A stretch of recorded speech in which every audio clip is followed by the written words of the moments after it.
Now, an Action News special report. July 1st will be the 30th anniversary of the conviction of Gary Heidnik. He is responsible for one of the most grotesque series of crimes ever to happen in Philadelphia.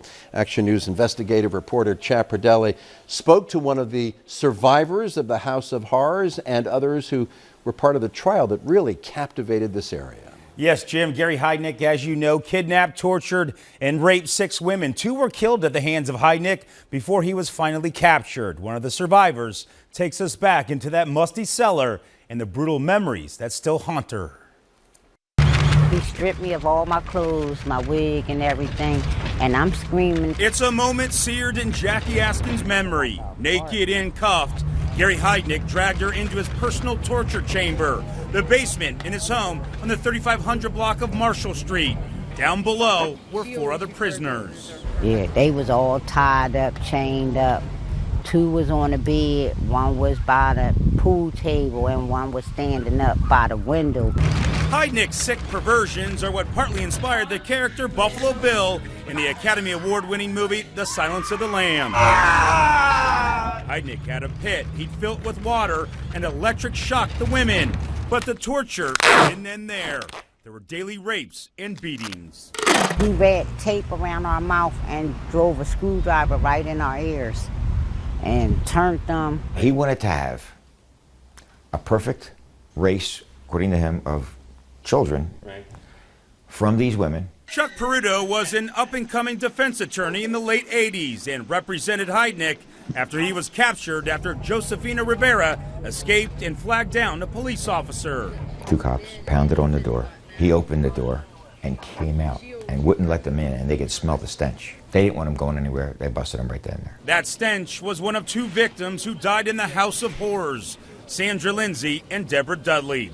Dudley was electrocuted and buried in the Pine Barrens. Lindsay died from a combination of starvation and torture. Heidnik boiled parts of her body and fed the remains mixed with dog food to the surviving women.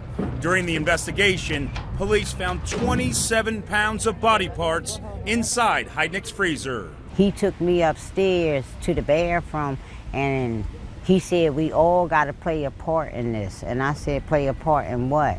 And he had me cut her limb, like her arm. You had to say to yourself, this guy is really whacked. Before becoming longtime Philadelphia District Attorney Lynn Abraham was a judge, and the Heidnik case was hers. Peruto and Heidnik tried to claim insanity during the trial. I very quickly, in my own mind, had an idea that this guy was faking it to affect mental illness. All of the survivors have struggled in their lives since being freed. Askins too, but she says she doesn't live in the past.